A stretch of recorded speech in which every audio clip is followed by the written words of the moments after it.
हरे कृष्णा। धृतराष्ट्र आगे बोले, ये ठीक है कि हमारी सेना सब प्रकार से परिपूर्ण है, तथापि मेरा ये विश्वास है कि यह पांडवों का सामना पड़ने पर नहीं के बराबर भी है। पांडवों के पक्ष में धृष्टद्युम्न नाम से प्रसिद्ध एक बलवान योद्धा है, जो सोमक वंश का श्रेष्ठ राजकुमार है। मैंने सुना है उसने पांडवों के लिए मंत्रियों सहित अपने शरीर को निछावर कर दिया है। जिन अजात शत्रु युधिष्ठिर के अगुआ तथा नेता वृष्णि वंश के सिंह भगवान श्री कृष्ण हैं, उसका वेग दूसरा कौन सह सकता है। मत्स्य देश के राजा विराट भी अपने पुत्रों के साथ पांडवों की सहायता के लिए सदा उद्यत रहते हैं। मैंने सुना है कि वे युधिष्ठिर के बड़े भक्त हैं। कारण यह है कि अज्ञातवास के समय युधिष्ठिर के साथ 1 वर्ष रहे हैं और युधिष्ठिर के द्वारा उनके गोधन की रक्षा भी हुई है। अवस्था में वृद्ध होने पर भी वे युद्ध में नौजवान से जान पड़ते हैं। केकई देश से बाहर निकलते हुए 5 भाई के राजकुमार महान धनुर्धर और वीर रथी हैं। वे पांडवों के सहयोग से केकई देश के राजाओं से पुनः अपना राज्य लेना चाहते हैं, इसलिए उनकी ओर से युद्ध करने की इच्छा रखकर उन्हीं के साथ हैं। मैंने ये भी सुना है कि राजाओं में जितने वीर हैं वे सब पांडवों की सहायता के लिए आकर उनकी छावनी में रहते हैं। वे सब के सब शौर्य संपन्न, युधिष्ठिर के प्रति भक्ति रखने वाले, प्रसन्नचित्त एवं धर्मराज के आश्रित हैं। पर्वतों पर रहने वाले, दुर्गम भूमि में निवास करने वाले एवं समतल भूमि के निवासी योद्धा, जो कुल और जाति की दृष्टि से बहुत शुद्ध हैं, वे तथा मलेच्छ भी नाना प्रकार के अस्त्र शस्त्र एवं बल पराक्रम के साथ संपन्न होकर पांडवों की सहायता के लिए आए हैं और उनके शिविर में निवास करते हैं।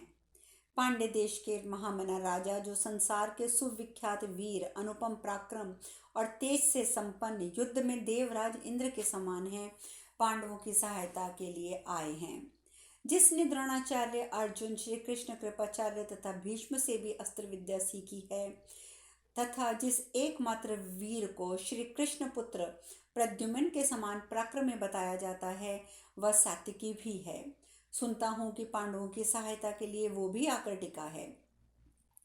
युधिष्ठिर के राज्य से यज्ञ में चेदी और कुरु प्रदेश के भूपाल सब प्रकार की तैयारी से संगठित होकर आए थे। उन सब के बीच में चेदीराज शिशुपाल अपनी दिव्य शोभा से तपते हुए सूर्य की भांति प्रकाशित हो रहा था। युद्ध में उसके वेग को रोकना असंभव था। धनुष की प्रत्यंचा खींचने वाले भूमंडल के सभी योद्धाओं में शिशुपाल एक श्रेष्ठम वीर था। वह सब समझकर भगवान श्री कृष्ण ने वहां चेदिया देशीय क्षत्रियों के संपूर्ण उत्साह को नष्ट करके हठपूर्वक बड़े वेग से शिशुपाल को मार डाला। कुरुश्राज आदि सब नरेश जिनका सम्मान बढ़ाते थे, उस शिशुपाल की ओर दृष्टिपात करके पांडवों के यश और मान की वृद्धि के उद्देश्य से श्री कृष्ण ने उसे पहले ही मार डाला।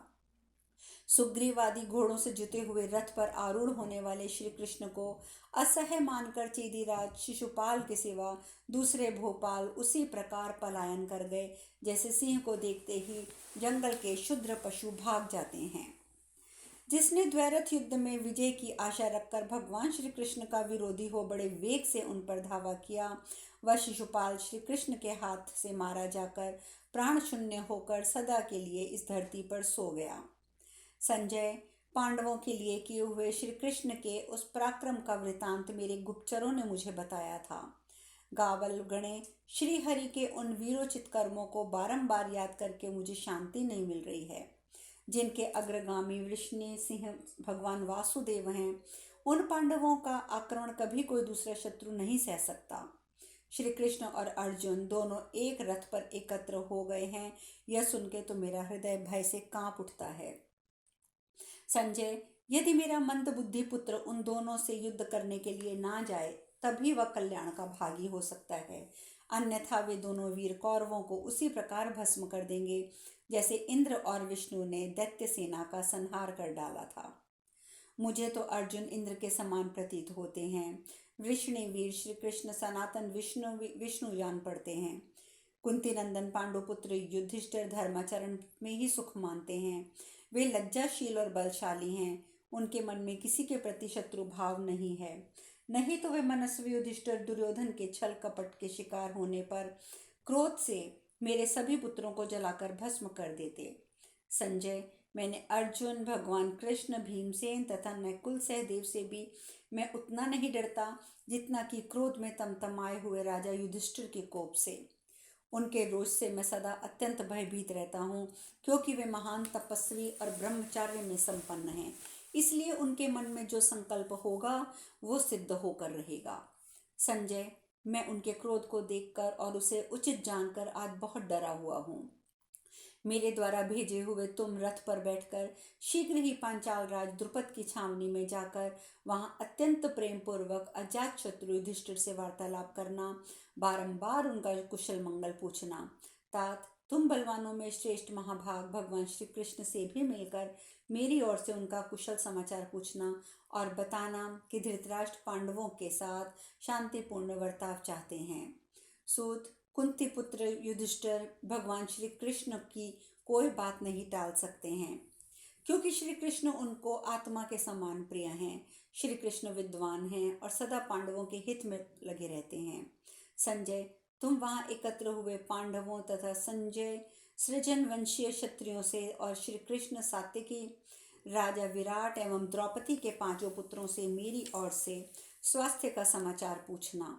इसके सिवा जैसा अवसर हो जिससे तुम्हें भरतवंशियों का हित प्रतीत हो, वैसी बातें पांडव पक्ष के लोगों से कहना। राजाओं के बीच में ऐसा कोई वचन न कहना जो उनके क्रोध को बढ़ाने और युद्ध का कारण बने। इस प्रकार श्री महाभारत उद्योग पर्व के अंतर्गत संजय यान पर्व में धृतराष्ट्र विषयक 22वां अध्याय पूर्ण हुआ। वैशंपायन जी आगे कहते हैं, जन्मेजय, राजा धृतराष्ट्र की बात सुनकर संजय अमित तेजस्वी पांडवों से मिलने के लिए उपलव्य गए। वहां पहले कुंती पुत्र राजा युधिष्ठिर के पास पहुंचकर सूत पुत्र संजय ने उन्हें प्रणाम किया और बातचीत आरंभ की। गलवल नंदन सूत पुत्र संजय ने प्रसन्न होकर अजातशत्रु राजा युधिष्ठिर से कहा, राजन, बड़े सौभाग्य की बात है कि मैं देवराज इंद्र के समान आपको और आपके सहायकों के साथ स्वस्थ एवं कुशल देख रहा हूँ। वृद्ध एवं बुद्धिमान अंबिका नंदन महाराज धृतराष्ट्र ने आपका कुशल समाचार पूछा है। भीमसेन, पांडव प्रवर अर्जुन तथा वे दोनों माद्री कुमार नकुल सहदेव कुशल तो हैं ना? सत्यव्रत का पालन करने वाली वीर पत्नी द्रुपद कुमारी राजपुत्री मनस्विनी कृष्णा अपने पुत्रों के सहित कुशल तो हैं ना? भरत, इसके सिवा आप जिन जिन के कल्याण की इच्छा रखते हैं तथा जिन अभीष्ट भोगों को बनाए रखना चाहते हैं, वे आत्मीय जन और धन, वैभव, वाहन आदि भोगोपकरण सकुशल तो हैं ना?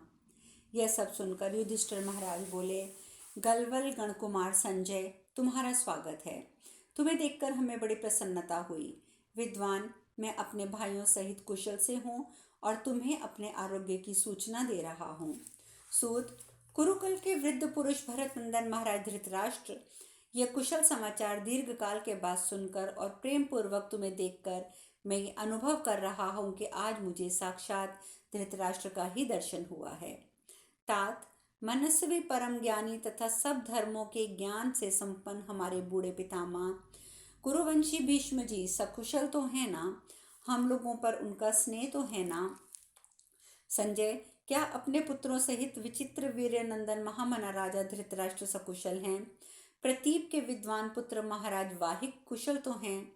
तात, सोमदत्त, भूरिश्वरा, सत्यप्रज्ञ, शल पुत्र सहित द्रोणाचार्य, विप्रश्रेष्ठ कृपाचार्य, ये सब महान वीर स्वस्थ तो है ना?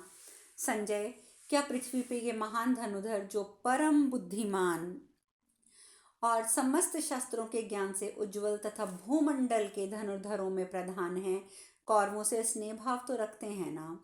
जिनके राष्ट्र में दर्शनीय, शीलवान, महान धनुर्धर द्रोणपुत्र अश्वत्थामा निवास करता है, उन कौरवों के बीच क्या पूर्वोक्त धनुर्धर विद्वान आदर पाते हैं?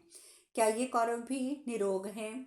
क्या राजा धृतराष्ट्र की वैजातीय पुत्री के पुत्र पत्नी के पुत्र महाज्ञानी राजकुमार युयुत्सु सकुशल हैं? संजय, मूढ़ दुर्योधन सदा जिनकी आज्ञा के अधीन रहता है, वे मंत्री कर्ण भी सकुशल है ना? सूत, भरतवंशियों की माताएं, बड़ी बूढ़ी स्त्रियां, रसोई बनाने वाली सेविकाएं, दासियां, बहुएं, पुत्र, भांजे, बहनें, पुत्रियों के पुत्र, ये सभी निष्कपट भाव से वहां रहते हैं ना। क्या राजा दुर्योधन पहले की भांति ब्राह्मणों को जीविका देने से यथोचित रीति से तत्पर रहता है? संजय, मैंने ब्राह्मणों को वृत्ति के रूप में जो गांव दे दिए थे, उन्हें वह छीनता तो नहीं है? पुत्रों सहित राजा धृतराष्ट्र ब्राह्मणों के प्रति किए हुए अपने अपराध बोध से उपेक्षा तो नहीं करते? ब्राह्मणों को जो सदा वृत्ति दी जाती है, वह स्वर्ग लोक में पहुंचने का मार्ग है। अतः राजा उस वृत्ति की उपेक्षा या अवहेलना तो नहीं करते। ब्राह्मणों को दी हुई जीविका वृत्ति की रक्षा, परलोक को प्रकाशित करने वाली उत्तम ज्योति है, और इस जीव जगत में वह उज्जवल यश का विस्तार करने वाली है। यह नियम विधाता ने भी प्रजा के प्रति हित के लिए बनाया है। यदि मंदबुद्धि कौरव लोग वंश ब्राह्मणों की जीविका वृत्ति के अपहरण स्वरूप दोष को काबू नहीं रखेंगे तो कौरव कुल का सर्वथा विनाश हो जाएगा। संजय, कहीं सब कौरव मिलकर पांडवों के किसी दोष की चर्चा तो नहीं करते रहते हैं? क्या सभी कौरव एकत्र हो पुत्र सहित धृतराष्ट्र के पास जाकर हमें राज्य देने के विषय में कुछ उल्टा सीधा तो नहीं कहते? क्या राज्य में लुटेरों के दलों को देखकर वे कभी संग्राम विजयी अर्जुन को भी याद करते हैं? इस समय पृथ्वी पर अर्जुन से बढ़कर या उनके समान किसी दूसरे योद्धा को नहीं देखा है, क्योंकि जब वे एक बार अपने हाथों से धनुष पर शरसंधान करते हैं, तब उससे सुंदर पंख और पैनी धार वाले 61 तीखे बाण प्रकट होते हैं। जैसे मस्तक से मद की धारा बहाने वाले गजराज सरकंडों से भरे हुए स्थानों में विचरते रहते हैं, निर्भय रहते हैं, उसी प्रकार वेगशाली वीर भीमसेन हाथ में गदा लिए रणभूमि में शत्रु समुदाय को कंपित करते हुए विवरण करते हैं। क्या कौरवों को लोगों को ये सब याद है? जिनमें दांत पीस कर अस्त्र शस्त्र चलाए जाते हैं, उस भयंकर युद्ध में माद्री नंदन सहदेव ने दाहिनी और बाएं हाथ से बाणों की वर्षा करके अपना सामना करने आए हुए कलंग देशीय योद्धाओं को एक क्षण में परास्त कर दिया था। क्या उस महाबली वीर को भी कौरव कभी याद करते हैं? संजय, पहले राजसूय यज्ञ में तुम्हारे सामने ही शिबी और त्रिगर्त देश के वीरों को जीतने के लिए उस नकुल को भेजा गया था, परंतु इसने सारी पश्चिम दिशा को जीतकर मेरे अधीन कर दिया था। क्या कौरव इस वीर माद्री कुमार का भी स्मरण करते हैं? कर्ण की खोटी सलाह के अनुसार घोष यात्रा में गए हुए धृतराष्ट्र पुत्रों की द्वैतवन में जो पराजय हुई थी, उसमें वे सभी मंदबुद्धि कौरव शत्रुओं के अधीन हो गए थे। उस समय भीमसेन और अर्जुन ने उन्हें बंधन मुक्त किया था। उस युद्ध में मैंने पीछे रहकर यज्ञ के द्वारा अर्जुन की रक्षा की थी और भीमसेन ने नकुल और सहदेव को संरक्षण दिया था। गांडीवधारी अर्जुन ने शत्रुओं के समुदाय को मार गिराया था और स्वयं सकुशल लौट आए थे। क्या कौरव कभी उनकी ये बात भी याद करते हैं? संजय, यदि हम धृतराष्ट्र पुत्र दुर्योधन को सभी उपायों से नहीं जीत सकते, तो केवल एक अच्छे व्यवहार से उसे सुखपूर्वक जीतना हमारे लिए निश्चय ही संभव नहीं है। इस प्रकार श्री महाभारत उद्योग पर्व के अंतर्गत संजययान पर्व में युधिष्ठिर प्रश्न विषयक 23वां अध्याय पूर्ण हुआ। यह सब सुनकर संजय बोला, कुरुश्रेष्ठ पांडुनंदन, आपने मुझसे जो कुछ कहा है वह बिल्कुल ठीक है। कौरवों और अन्य लोगों के विषय में आप जो कुछ पूछ रहे हैं वह मैं बताता हूँ, सुनिए। तात कुंती नंदन, आपने जिन श्रेष्ठ कुरुवंशियों के कुशल समाचार पूछे हैं, वे सभी मनस्वी पुरुष स्वस्थ और सानंद हैं। पांडव धृतराष्ट्रपुत्र दुर्योधन के पास जैसे बहुत से पापी रहते हैं, उसी प्रकार उसके यहाँ साधु स्वभाव वाले वृद्ध पुरुष भी रहते ही हैं। आप इस बात को सत्य समझें। दुर्योधन को शत्रुओं को भी धन देता है, फिर वह ब्राह्मणों की जीविका का लोभ तो कैसे कर सकता है? आप लोगों ने दुर्योधन के प्रति कभी द्रोह का भाव नहीं रखा है, तो भी वह आपके प्रति जो क्रूरता पूर्वक व्यवहार करता है, द्रोही पुरुषों के समान आचरण करता है, दुर्योधन के लिए ये उचित नहीं है। आप जैसे साधु स्वभाव लोगों से द्वेष करने पर तो पुत्रों सहित राजा धृतराष्ट्र असाधु और मित्रद्रोही ही समझे जाएंगे। अजातशत्रु, राजा धृतराष्ट्र अपने पुत्रों को आपसे द्वेष करने की आज्ञा नहीं देते, बल्कि आपके प्रति उनके द्रोह की बात सुनकर वह मन ही मन संतप्त होते हैं, शोक किया करते हैं, क्योंकि अपने यहाँ पधारे हुए ब्राह्मणों से मिलकर सदा उनसे यही सुना करते हैं कि मित्र दो सब पापों से बढ़कर है। नरदेव, कौरवगण युद्ध की चर्चा चलने पर आपको तथा वीरागणी अर्जुन को भी स्मरण करते हैं। युद्ध काल में जब दुदुम्बी और शंख की ध्वनि गूंज उठती है, उस समय उन्हें गदा पाणी भीमसेन की बहुत याद आती है। सम्रांगण में जिन्हें हराना तो दूर की बात, विचलित और कंपित करना भी अत्यंत कठिन है, जो शत्रु सेना पर निरंतर बाणों की वर्षा करते हैं और संग्राम में संपूर्ण दिशाओं में आक्रमण करते हैं, उन महारथी माद्री कुमार नकुल सहदेव को भी कौरव सदा याद करते हैं। पांडु नंदन युधिष्ठिर महाराज, मेरा ये विश्वास है कि मनुष्य का भविष्य जब तक वह सामने नहीं आता किसी को ज्ञात नहीं होता, क्योंकि आप जैसे सर्वधर्म संपन्न पुरुष भी अत्यंत भयंकर क्लेश में पड़ गए। अजातशत्रु, संकट में पड़ने पर भी आप ही अपनी बुद्धि से विचार कर इस झगड़े की शांति के लिए कोई सरल उपाय ढूंढ निकालिए। पांडु के सभी पुत्र इंद्र के समान पराक्रमी हैं। वे किसी भी स्वार्थ के लिए कभी धर्म का त्याग नहीं करते हैं।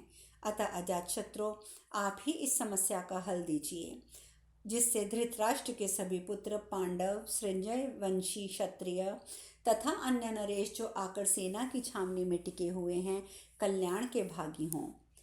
महाराज युधिष्ठिर, आपके ताऊ धृतराष्ट्र ने रात के समय मुझसे आप लोगों के लिए जो संदेश दिया था, उसे आप मंत्रियों और पुत्रों सहित मेरे इन शब्दों में ही सुनिए। इस प्रकार श्री महाभारत उद्योग पर्व के अंतर्गत संजय यान पर्व में संजय विषयक वाक्य विषयक 24वां अध्याय आज पूर्ण हुआ। संजय की इन बातों को सुनकर युधिष्ठिर महाराज ने क्या बोला, वो चर्चा हम कल करेंगे। हरे कृष्णा कृष्णा कृष्णा।